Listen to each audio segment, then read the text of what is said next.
This is a huge subject, and it's been around the catastrophist movement for decades now, and additional nuances just continually come into the studies, the research into the effect of planetary catastrophe on human history. Probably the greatest challenge for someone coming into this subject matter with an interest in historical studies, more interest in history than, say, in theoretical physics, is that there seems to be an incompatibility, that these subjects don't seem conceivably aligned up to the level at which a coherent synthesis might be possible. But I am here to testify to the possibility that a coherent synthesis is possible up to a level that has never been adequately or fully appreciated.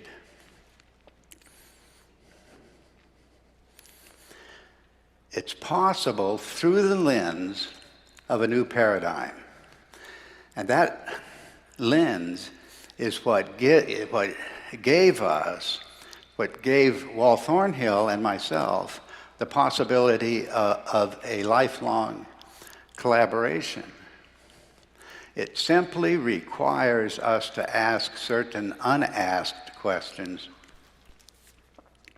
Have planets always moved on their present courses?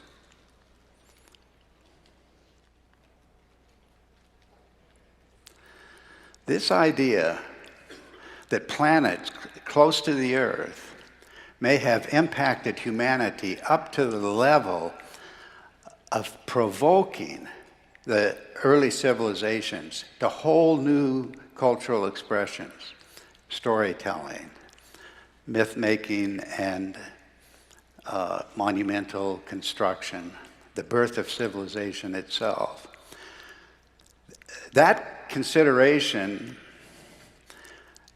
required a contribution from Immanuel Velikovsky to give substance to this possibility that planets very close to the Earth, engaging each other electrically, impacted cultures the world over up to the level that history would never be the same.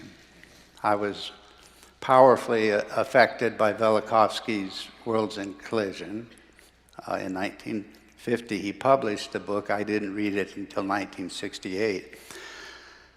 But that impact on me personally just redirected my whole life. My lifelong interest emerged in a completely different direction.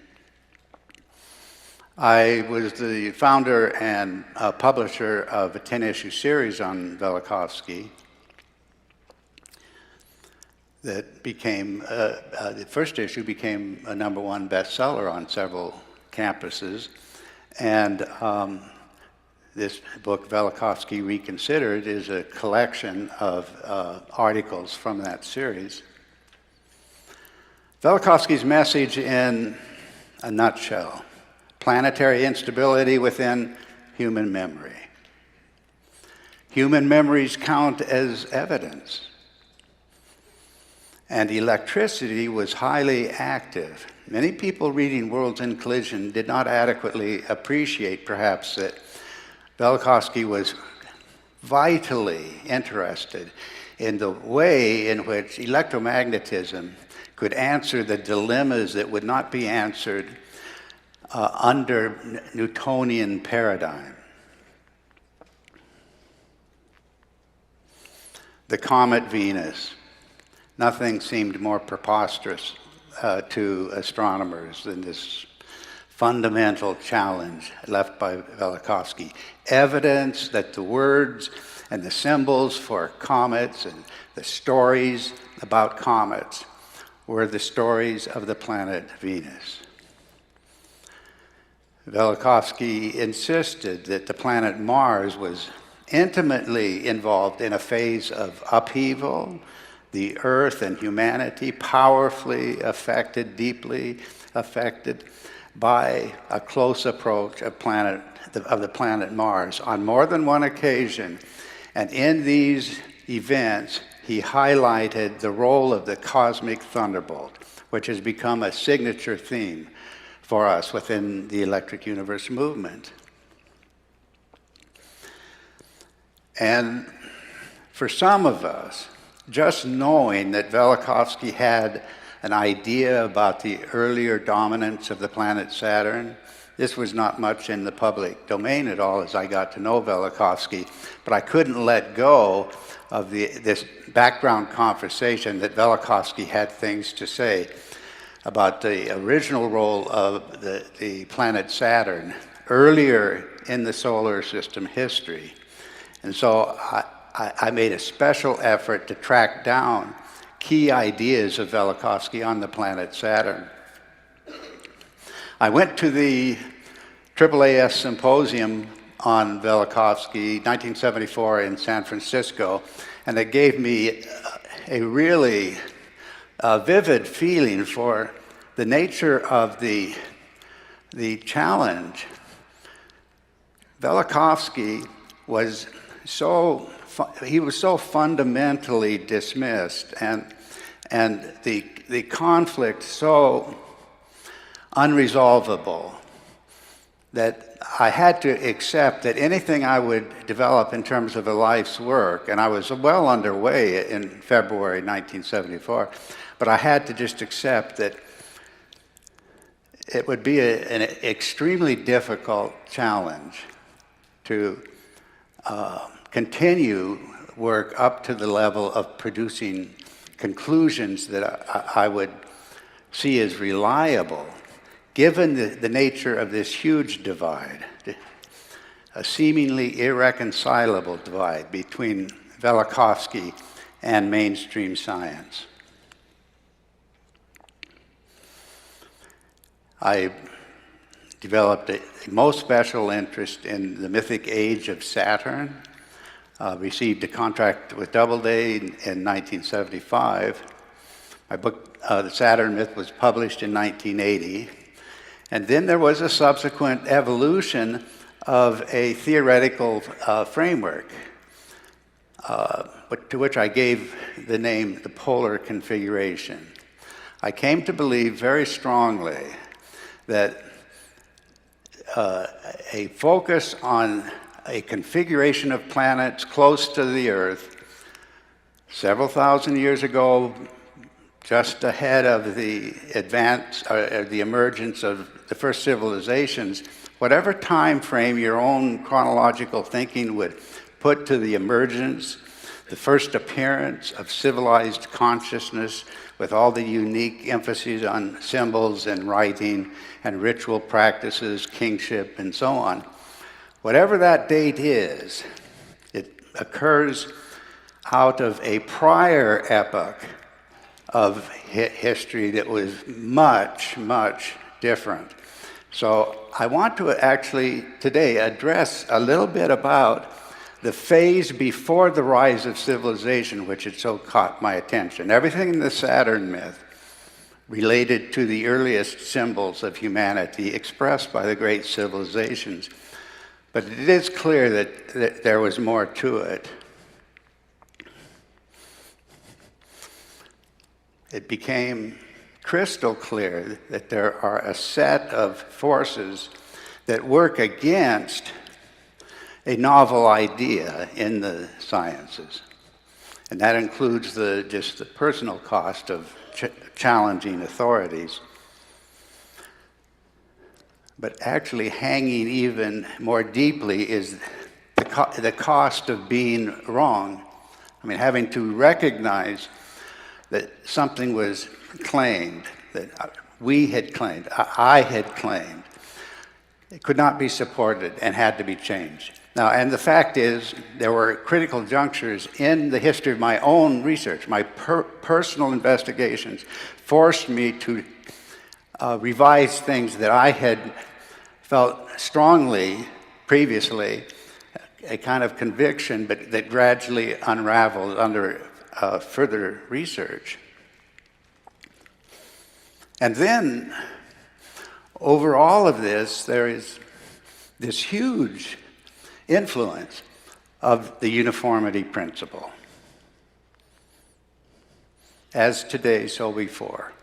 We just fire up our computers, feed in the movements of the planets, and we think we can announce where the planet Mars was in 2300 BC. There's something so fundamentally erroneous in this assumption that it's just about, well, it's the first thing to confront in serious research in catastrophist history.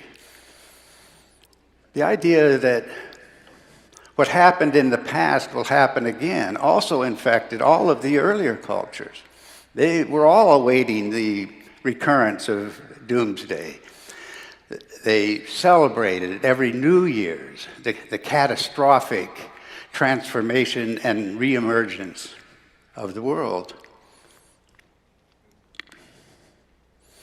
They constructed on earth sacred temples and cities as replicas of a formation in the sky, the cosmic temple, the cosmic city.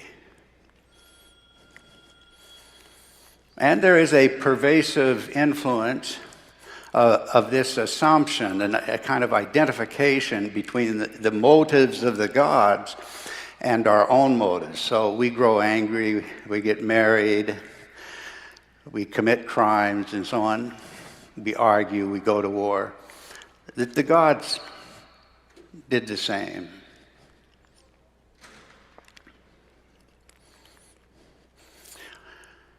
As far as the method of the research that will redeem itself step by step as an investigation unfolds, cross-cultural points of agreement must be a first level of the investigation, because that's the reflection of a shared experience. And the subject of this investigation is entirely focused on a global experience. All global archetypes must be included because there was a myth-making epoch, and that myth-making epoch is the source of the global archetypes.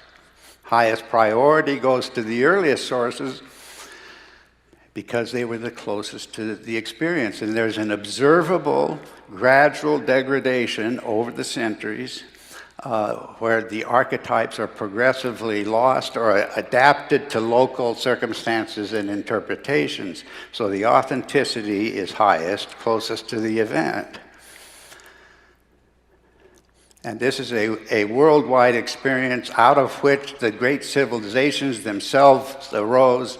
So all of the defining features of the early civilizations have to be a part of this investigation.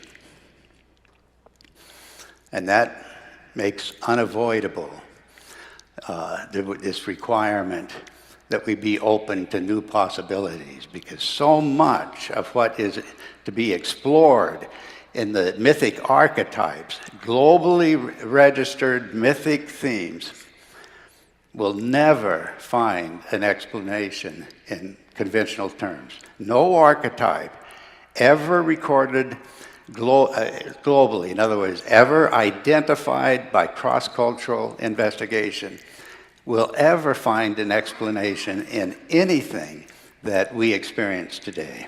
It's that fundamental a dichotomy.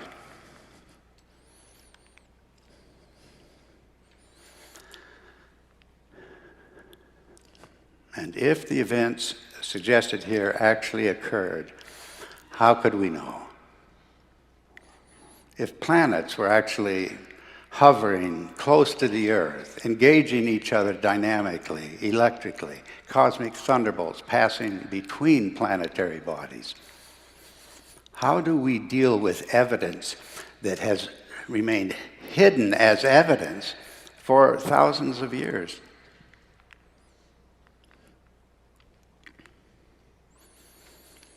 Everything comes down to patterns that have no explanation but must have an explanation because they are global and they are all inseparably connected to each other. Acid tests of a new perspective, an emerging reconstruction of the ancient past, will have to integrate a field of evidence ranging from archaeological to historical testimony. Perspectives from Earth become absolutely essential. Laboratory analogies of discharge phenomena are equally essential. Planetary science, the features on planetary surfaces that are not explained in the terms of the uniformitarian principle, radical alteration of surfaces, and abundant evidence of electrical sculpting from one planet to another. And of course, the test of logical consistency. We do not indulge contradictive assertions. A contradiction means that a correction is absolutely mandatory. Now let's see, I want to go back to a period of human history with which I had many conversations with others in the 1970s and the 1980s, but when I got into the birth of the civilizations as a dominant focus that took over, it precluded me from giving adequate attention to ideas I had originally considered and conceived in advance of the polar configuration as a principle. And before the counting of time means there are no chronicles. There's evidence, there's archaeological evidence, there are pictures carved on stone, but there is no referent historically, no referent archaeologically to give you a fixed marker except dating processes that are themselves subject to a great deal of criticism. But we're talking about before the birth of the first civilizations, a very familiar form, the rotund goddess. I've picked up dates suggested around 3500 BC. I pay little attention to variations in dating. I'm just personally satisfied that we're going to be going through a period of confusion as to how you find reliable reference with respect to dating. But this goddess figure, it caught my attention.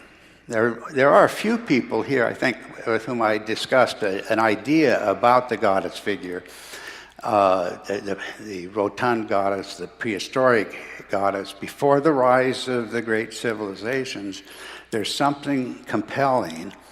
And because I was moving into a sense of planetary upheaval, I couldn't get away from the idea, this possibility, that this rotund goddess figure was actually an earlier, or signified an earlier phase of planetary alignments or gathering in the sky in a cloud of dust or gas. I never used in these discussions the word plasma because I hadn't ever even heard of such a word way back then. But the mother goddess, a very popular study today, but look for an explanation of this strange figure. I was imagining planets before the emergence of a polar configuration just immersed in a gaseous environment, presenting many, many different, rather weird formations that suggested to humans on Earth perhaps a feminine form.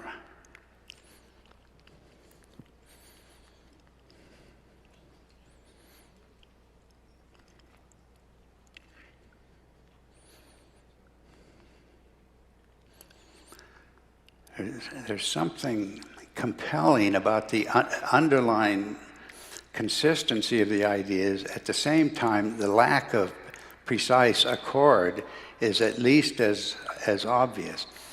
But I've never found, in any attention I've given to this prehistoric phase, and specifically this mother goddess figure, I've never found anything remotely satisfying as an explanation, other than this possibility that there was a celestial condition and planetary bodies gathered in the sky fed this human idea of a great mother.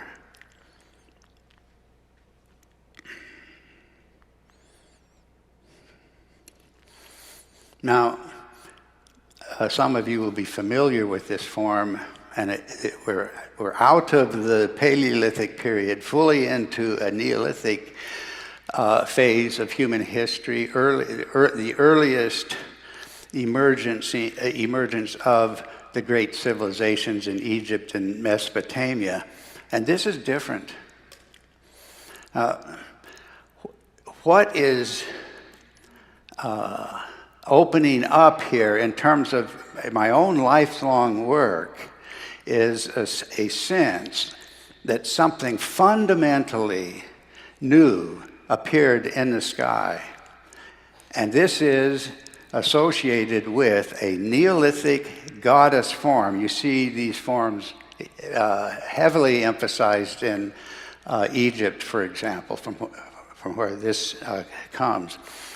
And I have asked myself, year after year, is it possible that a coherent explanation of what occurred between that Paleolithic cave art phase and then a Neolithic phase where goddess forms emerge, and then quickly there are stories told about goddesses and so on, that they have no prototype. I mean, these are the first stories told by the earliest civilizations. I see that figure of the goddess as indicative of a transition. But then that drew my attention back to, well, what is missing in our understanding of the pre-civilized state? The artwork, the gathering of artists in caves, painting beautiful images on the walls of the caves.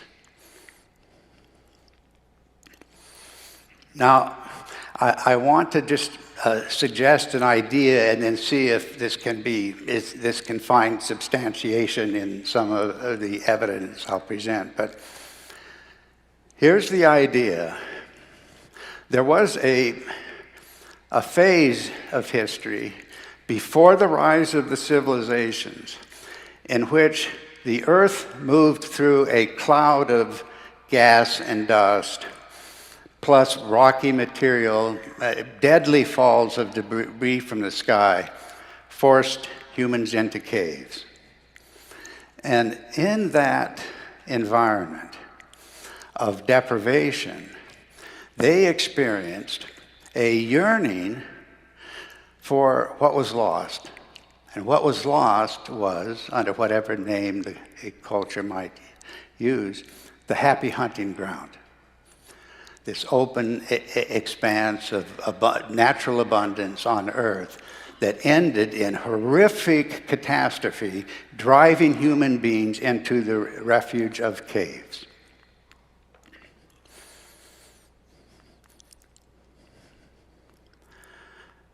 The happy hunting ground. They yearned for a return to that human condition of abundance and natural ease.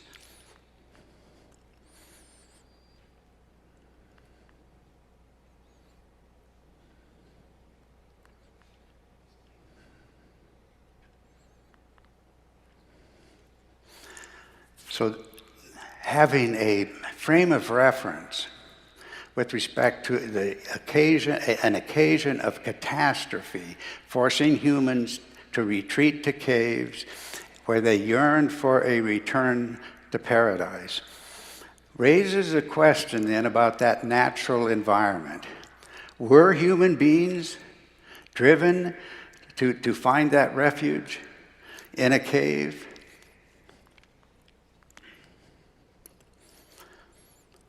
Nothing speaks more powerfully for this possibility of material falling from the sky, threatening life, than the dolmen. In many instances, the most imposing structure is a roof. And I have never found in any specialized study of prehistoric art and pre-civilized communities, I've never found an explanation that made any sense for the rise of dolmens. I mean, all the way from Northern Europe to Korea, you find these things. But then also you have the occurrence of humans retreating to caves in the American Southwest and so on. So there's something to be explored here that hasn't even been touched yet in the conventional treatments of these subjects. And there is also a profound sense of incompletion. A desperation, perhaps, to find protection. That's not a completed structure there. Interrupted. Everything is so crude. There's no architectural beauty to any of this. So what was driving this human activity? In a rather narrow layer of human history. Nothing of the sort before that layer and nothing afterwards comparable to this. Isn't this an indication of a desperation for protection? It struck me then, well, if the cave was a place for some humans to retreat, and dolmens were another form of protection, I wouldn't expect to find a dolmen right outside a cave. So that seemed rather an interesting test. And I haven't found any dolmens that were located in very close proximity to a cave. But both the presence of humans in caves and the construction of dolmens as protective measures with a certain sense of desperation implied in the crudeness and so on. This was not an epoch in the human past where humans had the luxury of artistic splendor and so on, which comes very shortly thereafter.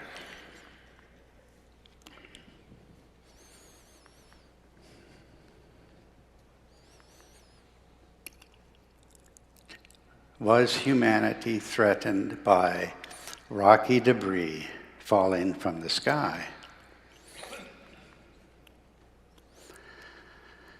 There's a kind of transitional phase indicated where something like protection, rocky protection, begins to merge with a larger artistic and maybe even religious formalism. And the Najar temple complex is a good example of that, but one begins to take the subject up, would find plenty of examples that are suggestive of a transitional phase. I need to jump ahead here.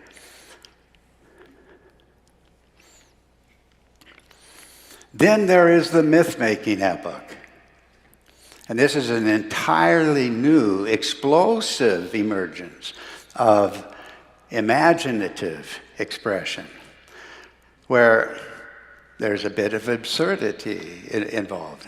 Almost nothing is naturalistic except parts of the human figures and animal figures that are combined in these preposterous ways. I was eventually satisfied that all of these representations were due to an overarching requirement to use naturalistic symbols to express aspects of the phenomena being experienced, where often a mere human figure or a mere animal in its natural appearance was not sufficient to capture the complex features of what was being experienced. This is in close, this experience you would place very close to the beginnings of the first civilizations, with the sense that the civilizations themselves emerged right out of this experience and provoked by this experience. A multitude of bizarre combinations of natural forms that were needed to capture the details of what humans were experiencing around the world. A bearded serpent, a feathered serpent, a fiery serpent, and so on. All of the most prominent archetypal images of serpents in world mythology are ludicrous, but it is significant that they all exhibit the defining features of comets, with the first emergence of a language of comets in the early astronomies. The language of comets was the language of a planet, and we'll get to that. And speaking of absurdity, there has to be an explanation for the things that could never make sense in terms of our familiar reference, because features such as the single eye, well, this is worldwide. We can't dismiss these things just because they have this appearance of absurdity.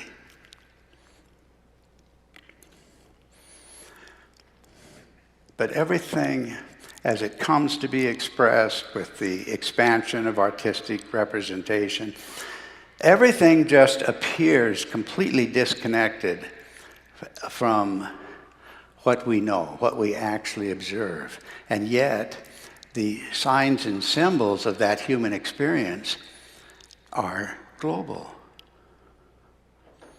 Just shadows now.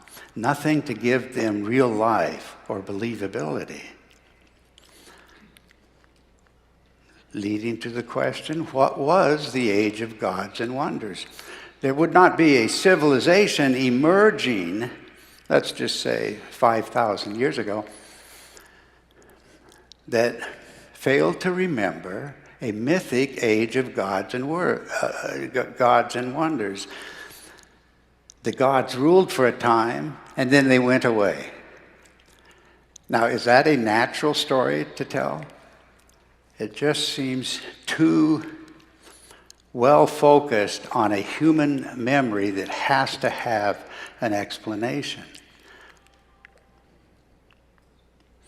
And why did we stop believing in the gods?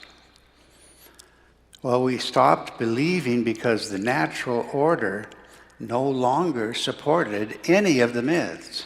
Every myth became absurd against a test of natural experience. Why then the mythic archetypes? Now, 1 second here. When did I start?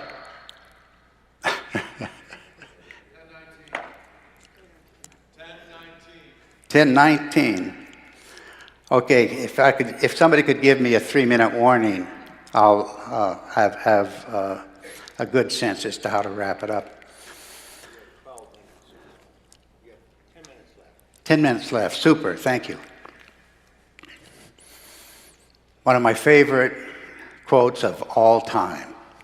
All that the earth inherits will, he assures us, that's Barossa's, be consigned to flame when the planets, which now move in different orbits, all assemble in Cancer, so arranged in one row that a straight line may pass through their spheres.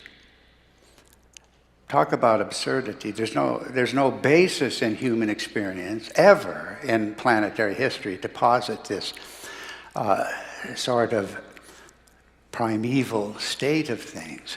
And yet it is exactly what we would expect from the evidence that a configuration of planets hovered close to the Earth, a polar configuration, as I called it initially in 1972, involving planets in alignment with an axis running right through the centers of these spheres and associated with a primeval time that occurred and then disappeared, fell into confusion, giving way to wars of the gods. Archetypes stand out. Saturn as the all-encompassing sphere of heaven, a preposterous idea. Venus, the animating heart and soul, or the feminine glory of heaven. This was the mother goddess in ancient Egypt, always called the Eye of Ra. Ra, the primeval sun, not our sun today, but the founder of the world of the gods in primeval times, always associated with the rise of civilization itself. The connection of Mars, mythically, to the innermost reddish masculine heart of the heart, the Egyptian Aben Hatti, the male Ab heart within the larger sphere of the Hatta heart. And Jupiter, hidden behind Saturn in this phase, we never seem to have a sufficient opportunity to take on the Jupiter aspects of this configuration, even though from the very first formulation of the configuration I had Jupiter hidden behind Saturn. And the story is absolutely fundamental. And one of my promises of the past year that I've expressed to a few people is that I'm going to bring the notes on Jupiter out into the light of day, because that started way back in 1972. And there are many hints of people picking up that this is actually a critical part of the story of Saturn. Saturn gives way to Jupiter as a kind of reincarnation of himself. It's that Jupiter emerges as the younger version of Saturn. And this is the New Year's festival underlying concept. The primeval, universal sovereign gives way to a rebirth of himself. And each of these most fundamental archetypes reveals an aspect of what I've called the Great Conjunction, which defines the polar configuration, an alignment of planets unlike anything that we observe in our own time. Basic themes to explore if you open up this field of investigation for yourself. The idea of a primeval unity always associated with the Golden Age, remembered as an undifferentiated form of the sky. Great conjunction of the first time, which means the beginning of time. This planetary configuration can be traced back to the myths and symbols of how time began. That means how the counting of time began, how calendrical systems were inaugurated on Earth. Central sun is the heart of creation. That's a global theme. And in the astronomical traditions, that central sun is consistently identified as the planet Saturn. Even Helios was archaically remembered as Saturn. And the central sun had a station in the place. It was the axis of the turning sky at the celestial pole. All of the heavenly bodies moving visually around that center. The identification explicitly in Mesopotamia of Saturn as Shamash, the Babylonian sun god Shamash, is explicitly named as the planet Saturn. And of course, no one has ever explained why in various astronomical traditions Saturn was not just associated with the sun, but was located at the celestial pole, the Chinese Huangdi, for example. Probably out of this whole field of research, nothing is more important than the creation legends. But the importance of the creation legends only emphasizes the essential discovery that the creation legends emerged out of human experiences. It wasn't remote speculation backwards or anything of that sort.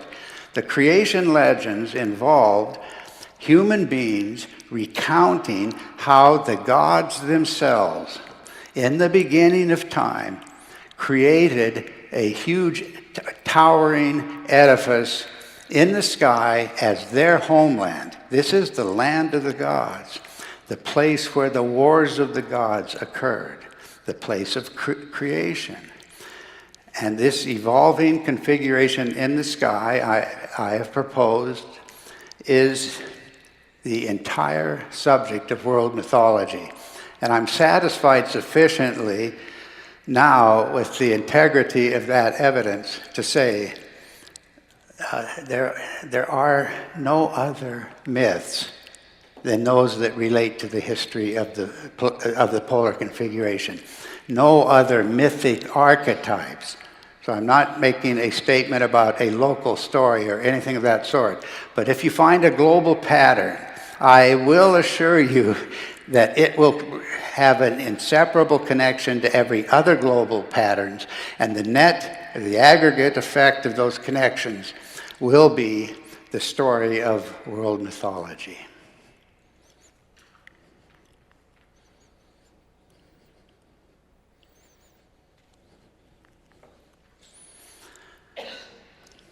Global patterns mean everything because they couldn't be there without the human experience. That's the idea to carry forward in this investigation. Once it begins to register, nothing will look the same.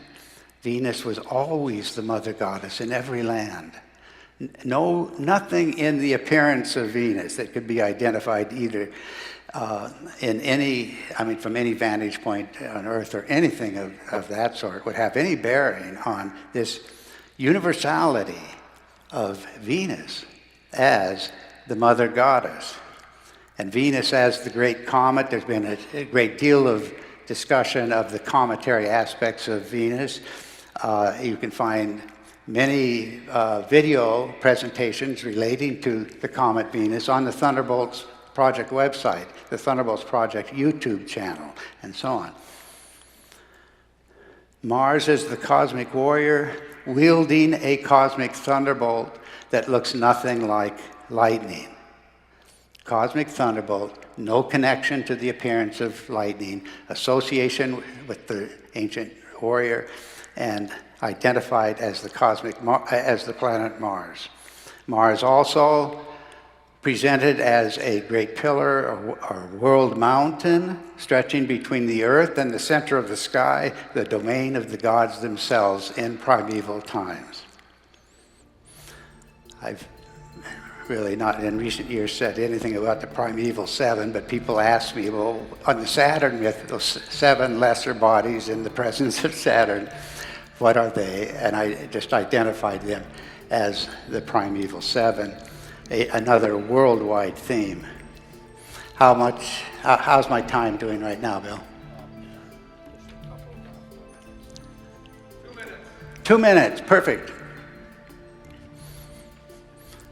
The Jovian New Year deserves much more investigation than has been published, and I do know that there are individuals who are bringing significant research to this subject, and I hope that folks here will keep their eye out for the emergence of this story. I do intend myself to add to this discussion on the Jovian New Year myself.